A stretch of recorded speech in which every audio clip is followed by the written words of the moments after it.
Hi everyone, wings academy के ई platform पर एक बार फिर से मेरी सभी साथियों का हार्दिक स्वागत और अभिनंदन है। साथियों, करंट अफेयर्स की क्लास जो आगामी सभी प्रतियोगी परीक्षाओं के लिए अति महत्वपूर्ण होने वाली है, आज 16 मार्च 2023 और आज के दिन जितने भी इंपॉर्टेंट क्वेश्चन बन सकते हैं हम इस वीडियो को अंदर कवर करने की कोशिश करेंगे। उम्मीद करता हूँ कि मेरे सभी साथी स्वस्थ होंगे, मस्त होंगे और अपनी तैयारी को बहुत बेहतरीन तरीके से कर रहे होंगे। साथियों, आज का जो मोटिवेशनल कोट्स है वो है आपका ऊर्जावान बनेगा, चेहरे पर मुस्कान लेकर के आएगा। हमारी ज़िंदगी साइकिल चलाने जैसी है, बैलेंस बनाए रखने के लिए हमें चलते रहना पड़ेगा। अगर रुक गए तो हमें पैर भी नीचे रखने पड़ेंगे बैलेंस रखने के लिए। इसलिए जिस प्रकार से साइकिल चलने पर ही वो उसका बैलेंस बनाए रख सकते हैं, इसी प्रकार हमें भी चलता रहना चाहिए। हमें हर रोज़ नई नई चीज़ें सीखते रहना चाहिए। इसी मोटिवेशनल कोर्स के साथ में हम शुरुआत करते हैं साथियों आज के सेशन की बहुत जानदार और शानदार तरीके से।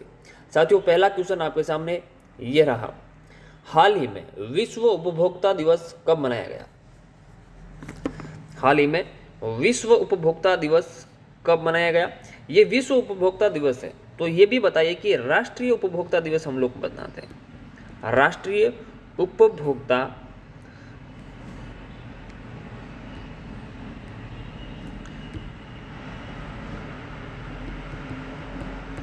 राष्ट्रीय उपभोक्ता दिवस ये भी हम लोग कब मनाते हैं?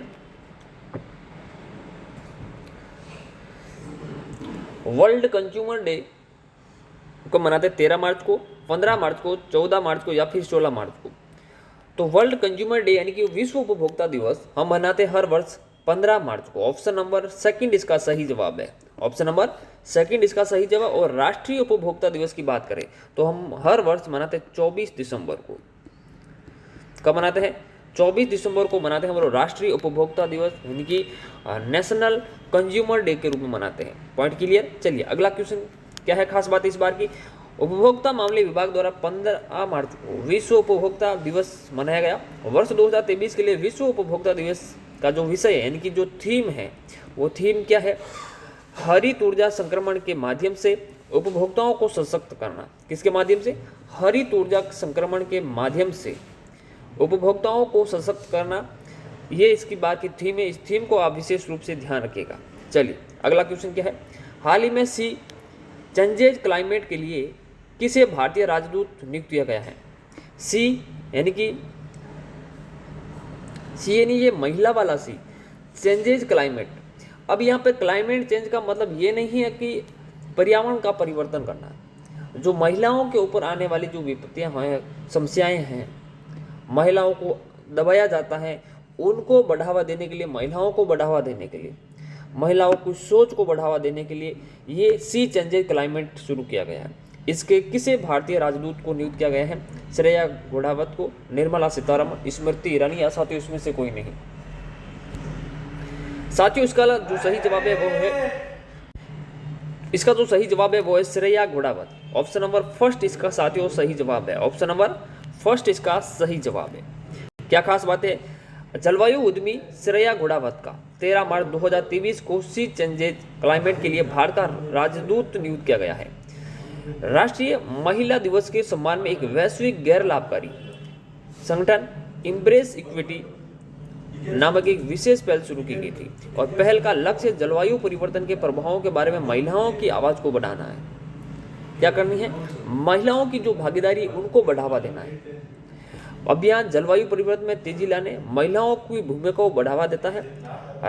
संयुक्त राष्ट्र महिला के अनुसार 150 से अधिक देशों ने ऐसे कानून जो महिलाओं के खिलाफ भेदभाव करते हैं उसको क्या करना है? खत्म करना है। 150 से अधिक देशों के अंदर ऐसे कानून है जो महिलाओं के खिलाफ है, उनके साथ में खड़ा होकर के उसके खिलाफ भेदभाव करते हैं। जो महिलाओं के साथ में जो भेदभाव होता है उसको मिटाने के लिए ये सी चेंजेज क्लाइमेट शुरू की गई है। Point clear. चलिए अगला क्वेश्चन क्या है?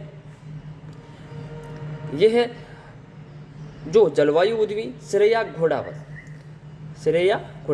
चलिए अगला क्वेश्चन। हाल ही में स्विस फर्म IQ एयर की रिपोर्ट के अनुसार दुनिया का सबसे प्रदूषित देश कौन सा है? चाड, इराक, पाकिस्तान या फिर भारत?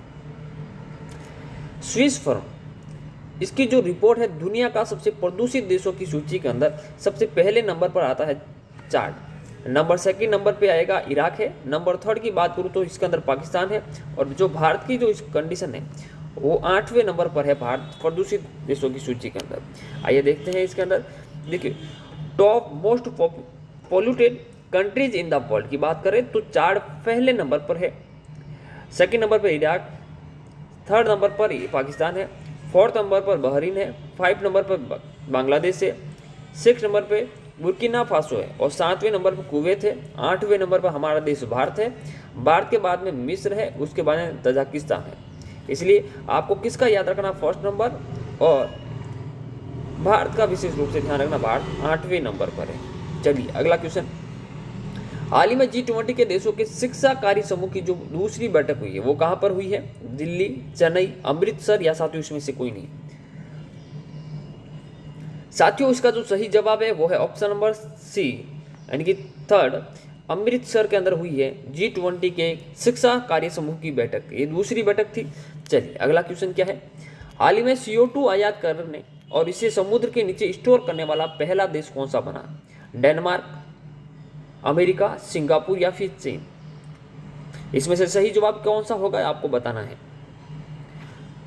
जो कार्बन डाइऑक्साइड है उसको तो क्या करता है, आयात, फिर ये क्या करता है, समुद्र के नीचे इसको करता है स्टोर। वो पहला देश कौन सा बना है, तो वो बना है साथियों डेनमार्क। कौन सा बना है, डेनमार्क।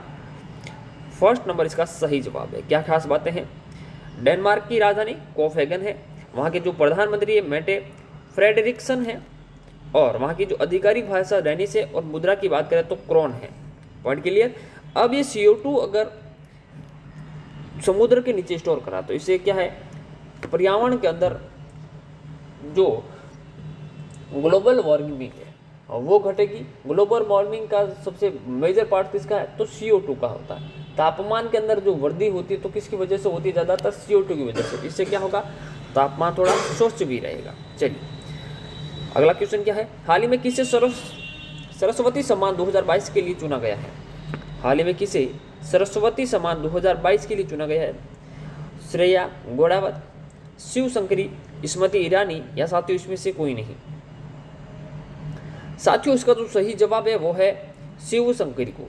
ऑप्शन नंबर सेकंड इसका सही जवाब है, शिव शंकरी को सरस्वती सम्मान 2022 के लिए चुना गया है। यह है शिव शंकरी।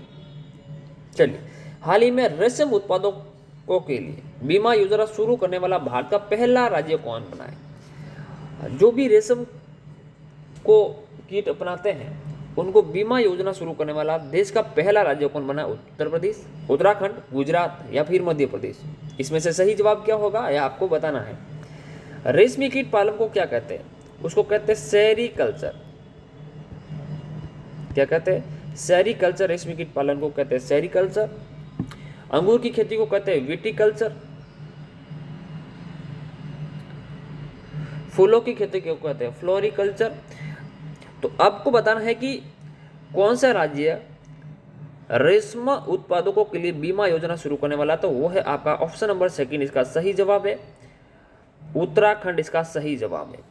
कौन सा है, उत्तराखंड इसका सही जवाब है। चलिए राज्य के मंत्री कृषि मंत्री गणेश जोशी ने कहा कि उत्तराखंड ने अपने रेशम उत्पादकों की सुरक्षा के लिए देश का पहला रेशम कीट बीमा कार्यक्रम शुरू किया।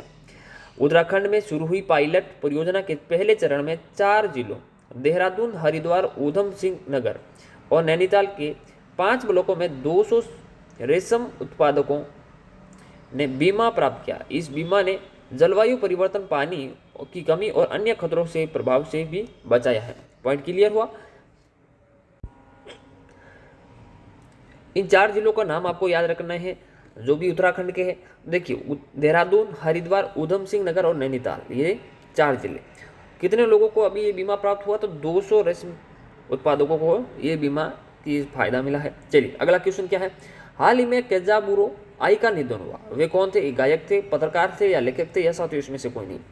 ये केंजाबुरो आई ये कहाँ के हैं, ये है जापान के, और इनको क्या मिल चुका है, नोबेल प्राइज। क्या मिल चुका है, नोबेल प्राइज, ये विजेता है।